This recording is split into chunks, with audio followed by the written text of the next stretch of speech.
নমস্কার বন্ধুরা, রিম্পা রান্নাঘরে আবারও একটা নতুন স্বাদের রেসিপিতে সকলের আমন্ত্রণ। আজকে আমি তোমাদের সামনে দুধ পুলির রেসিপি নিয়ে এসেছি। চলো এটা কিভাবে বানাই তোমাদের সাথে শেয়ার করি।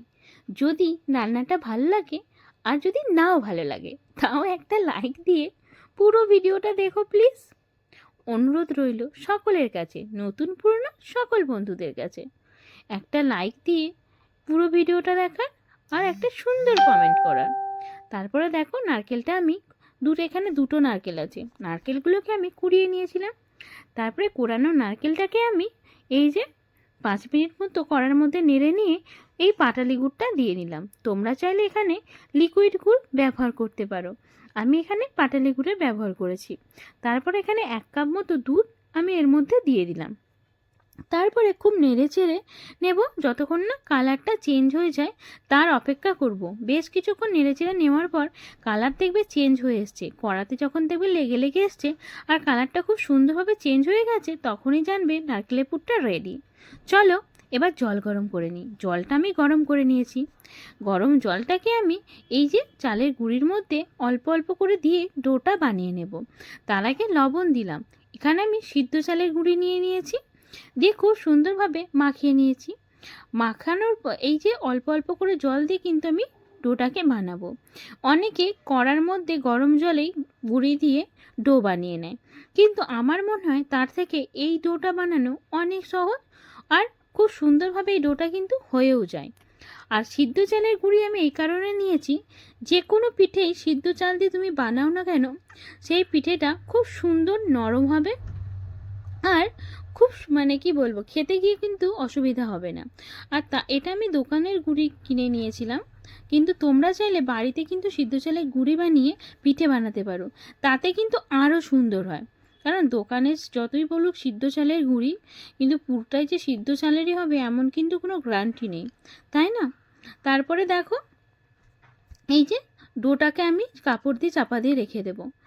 অবশ্যই কাপড়টা যেন ভিজে হয়, এটা কিন্তু খেয়াল রাখবে। দিয়ে তাহলে কিন্তু ডোটা নরম থাকবে, না হলে কিন্তু শক্ত হয়ে যাবে। তারপরে ছোট্ট ছোট্ট করে বলের মতো লেচি কেটে নিয়ে এগুলোকে এরকম বাটির মতো শেপ দিয়ে এর মধ্যে নারকেলগুলো দিয়ে নেব। দেখো কত সুন্দরভাবে বাটির মতো শেপ আমি দিয়ে নিয়েছি। দিয়ে খুব সহজেই এই নারকেল এই দুধ পুলির পিঠেগুলো বানিয়ে নেব। সিদ্ধ পিঠেও এইভাবে আমরা বানাতে পারি, এটা কিন্তু সব থেকে সহজ স্টেপ।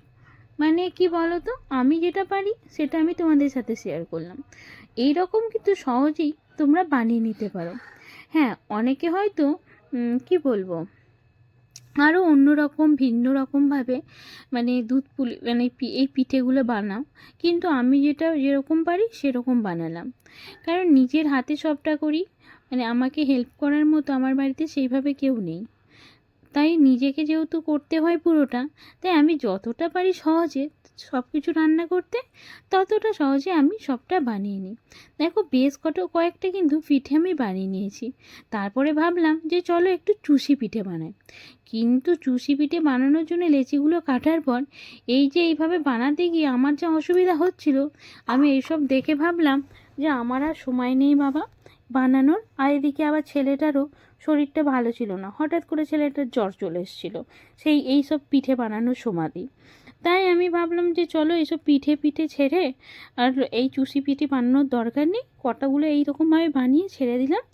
দিয়ে এই দুধ পুলি পিঠেগুলো বানিয়ে নেব।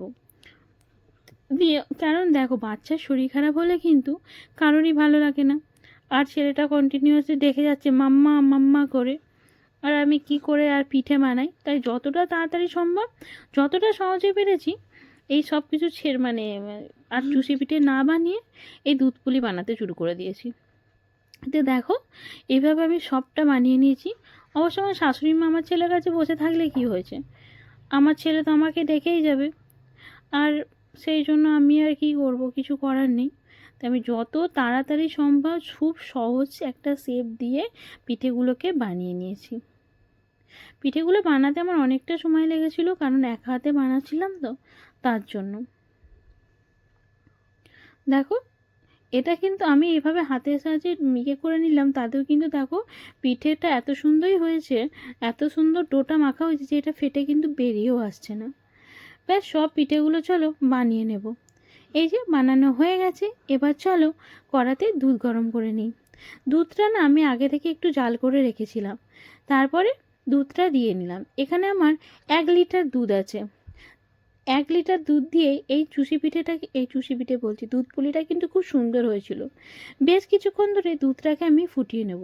দেখো দুধটা কিন্তু বেশ ভালো মতো ফুটে উঠেছে।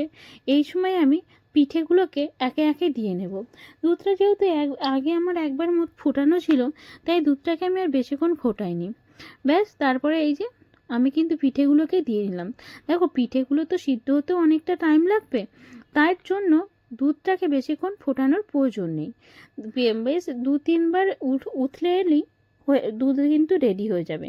তারপরে পিঠেগুলো দিয়ে নিও। তারপরে দেখবে আস্তে আস্তে মানে দুধ ওই পিঠে সিদ্ধ হতে হতে দুধও খুব সুন্দর ঘন হয়ে আসবে, আর পিঠেগুলো ভালো মতো সিদ্ধও হয়ে যাবে, আর ক্ষীরের মতো দুধ থেকে গন্ধও বেরোবে। বেশ কিছুক্ষণ ধরে দেখো আমি দুধটাকে কিন্তু ফুটিয়ে নেব। পিঠেগুলোকে একটু নেড়ে চেড়ে নেব খুন্তির সাহায্যে, যাতে তলায় লেগে না যায়। এটার কিন্তু খেয়াল অবশ্যই রাখবে। দিয়ে তারপরে দেখো যখন দেখবো ওপর দিকে এভাবে পিঠেটা মানে সিদ্ধ হয়ে যাবার একটাই লক্ষ্য, তোমরা তো জানো লক্ষণ, যে পিঠে ওপর দিকে ভেসে আসবে, তখনই জানবে পিঠে হয়ে গেছে। এই দেখো উপরের দিকে পিঠেটা চলে এসেছে, তার মানে পিঠে রেডি। এই সময় আমি গ্যাসের ফ্লেমটা বন্ধ করে দিয়ে পাটালি গুড়টাকে ভেঙে নিয়েছিলাম, দিয়ে নিলাম। তোমরা হয়তো ভাববে যে কেউ তো মানে গ্যাসের ফ্লেম বন্ধ করে গুড় দেয় না, তাহলে আমি কেন দিচ্ছি।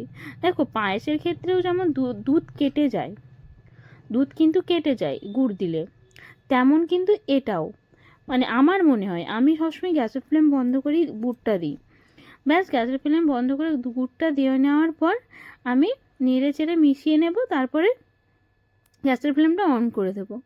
ব্যাস তারপরে বেশ কিছুক্ষণ এটাকে নাড়িয়ে নেব। তোমরা চাইলে এখানে কিন্তু লিকুইড যে খেজুর গুড়টা পাওয়া যায় সেটাও কিন্তু ব্যবহার করতে পারো। আমি কিন্তু একটু দিয়েছিলাম, যেটাকে বলা হয় নলেন গুড়, ওটাও আমি কিন্তু এখানে ব্যবহার করেছিলাম, কারণ গুড়ের পরিমাণটা আমার মনে হচ্ছিলো কম হয়েছে। মিষ্টি যে যেমন খাও সেরকম দিতে পারো, কিন্তু যেহেতু পিঠে পুলি মিষ্টিটা একটু বেশি হলেও চলে।